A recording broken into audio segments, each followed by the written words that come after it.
All right, this is a video about recharging a mini split system the wrong way. It's not the right way. It's not the way you should do it. It's not the way you might choose to do it. It's just the way I'm going to do it. So, how did I get here? Well, I installed this thing and I made this error in that after I vacuumed it and I opened up the valves, but I didn't open the service valves all the way so that they were back seated. So because they weren't back seated, it only worked for a few months, and then it was winter and I never used it, and then I turned it on this spring and it was not cooling well. So that's how I got here. I found the leak, and basically the way these valves work, I think, is that there are some things in the valve that prevent the majority of the coolant from leaking out, but it's not sufficient unless the service valve is backed all the way out and snugged up. It's not torqued down, but it's tight. And I proved it with the halogen leak detector and solved the problem. So that's step one, solve the leak, which I did. So the right way to do it now is to extract all of the refrigerant and then add back the exact amount of refrigerant that the system calls for. Well, the problem with that is it requires a machine that I don't have and a recovery tank that I don't have, and it's $500. And so I only paid $600 for this thing. I could buy a new one and just, maybe I probably get, some service technician that could, get this thing back in order. It just doesn't make any sense for me. It might make sense for some people, not me. So you could just call the man, but unfortunately the labor associated with doing this work of extracting all, pulling a vacuum, or whatever it takes to get it meter back in just the 30 ounces. It's a tiny system. It costs in the $500 range probably. I'm not that good at negotiating with all these. Some people apparently don't even want to come out and work on these little guys like I got. It's 9,000 BTUs, just a little guy. So anyway, I am going to do it the wrong way. And immediately I thought, oh, well, if I make a video about this, it's just too much of a hassle. People get on there and say, you're doing it the wrong way. So I thought I'd just address that right up front. And if you just want to know what I did, you could skip way ahead and not listen to this bantering. But here's basically the thought process. Somebody might say that, these things are different because everything's controlled by the computer, and so you can't really use your typical standard practice on that. And you're right, you can't. But I am just going to look at the proof in the pudding, so to speak. Is it cooling inside? And I don't need to get it perfect. I just need to get it cooling. And oh no, if you add too much refrigerant, it'll get into the compressor and the whole thing will be broken, useless.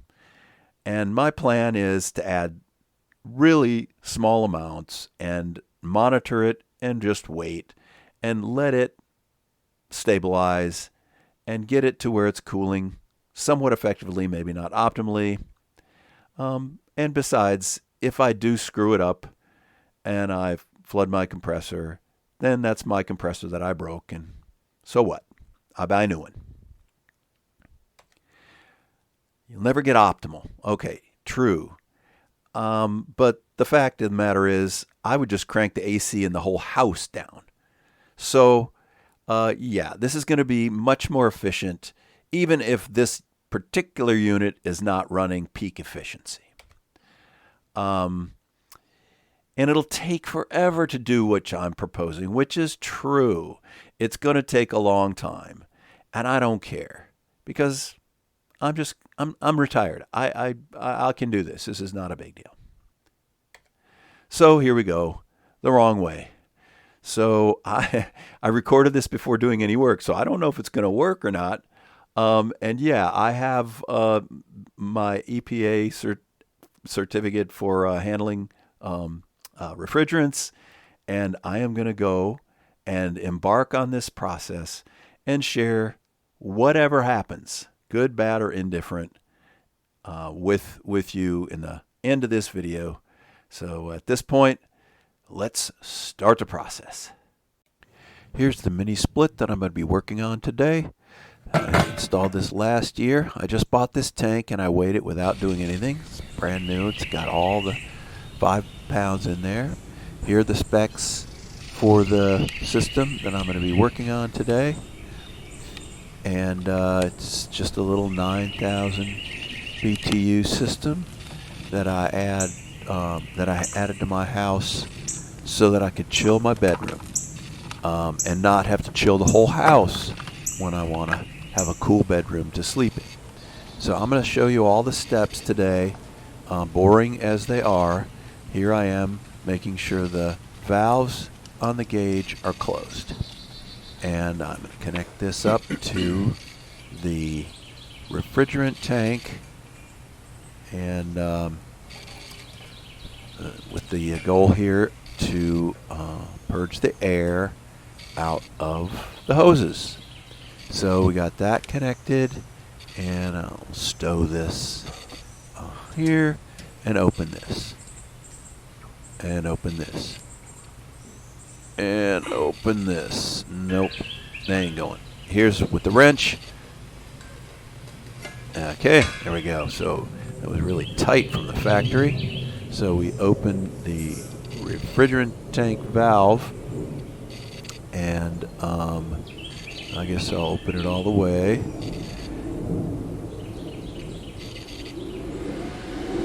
A little bit. And then we'll open this valve, and we can see the pressure from the tank showing up on the gauge there. And so the yellow and blue lines are now pressurized, but they have air in them. So I'm going to open this up and let the refrigerant push out the air. So now I'm going to close this valve, and so the blue line is pressurized now, but only it's cut off. So now I'm going to connect the blue line to the, well, these are both low sides, but the side that I'm going to add the refrigerant to. And you need to add this little fitting, which everybody shows on their other videos, which you have to buy, which I already had, because I installed this system last year.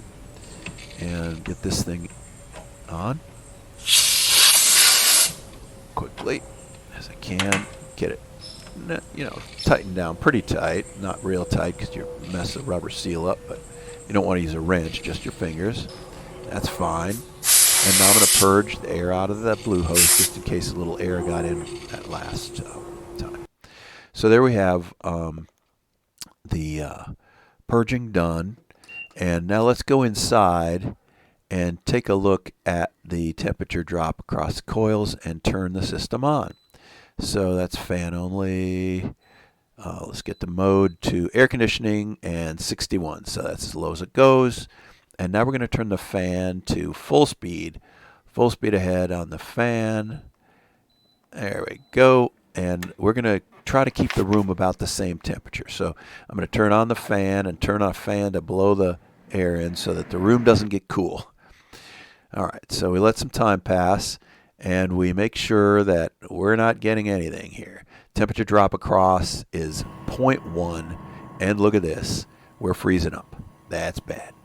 That means there's not enough refrigerant, so I zeroed out the scale, and I am going to introduce some liquid into the system, and just by opening this valve here, and we're going to watch that sight glass. We're going to see that refrigerant liquid shot up, and I cut quickly, but 3 ounces came in.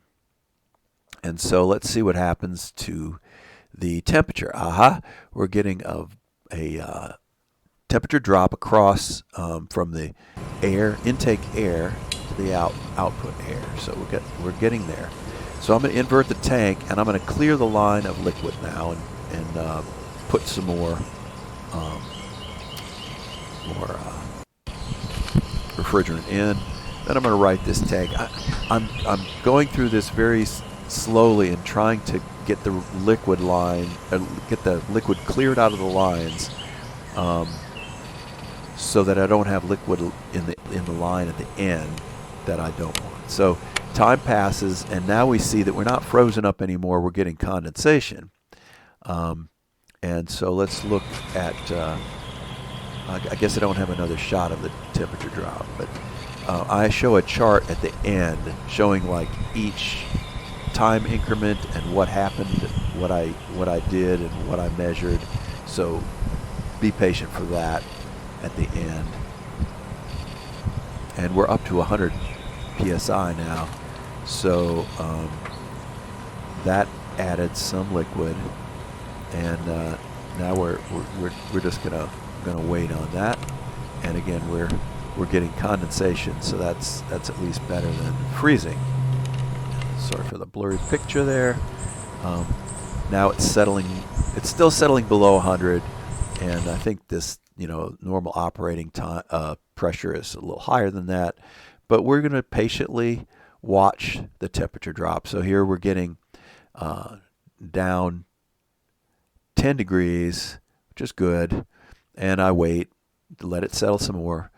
11, 10.7. So it settles. And again, the chart I show at the end shows you how much time gets passed. So here I'm adding some more. And trying to watch that sight glass doesn't really help that much. I thought it would be real obvious when there was liquid and when there was not liquid.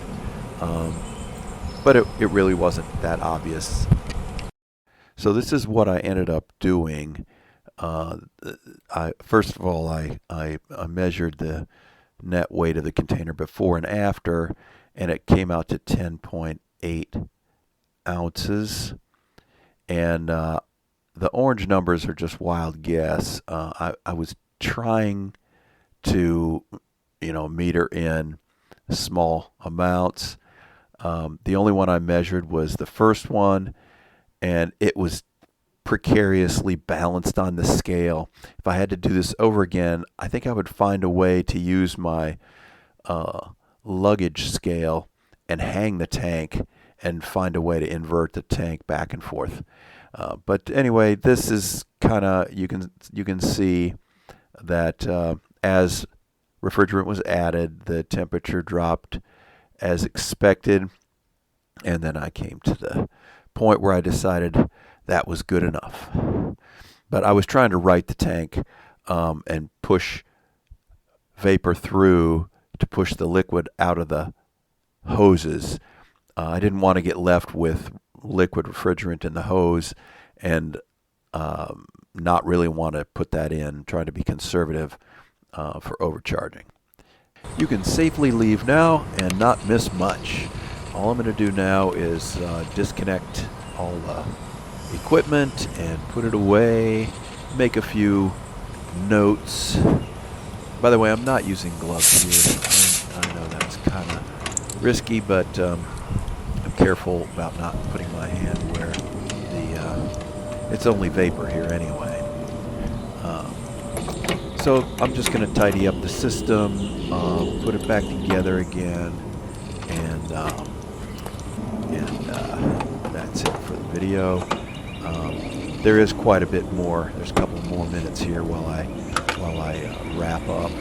I do just show all these steps, not because you need to see them, just because I had my camera out and I was recording every step, and I thought, well, let's be completely thorough about it. So here I am closing down the valve on the Virgin refrigerant.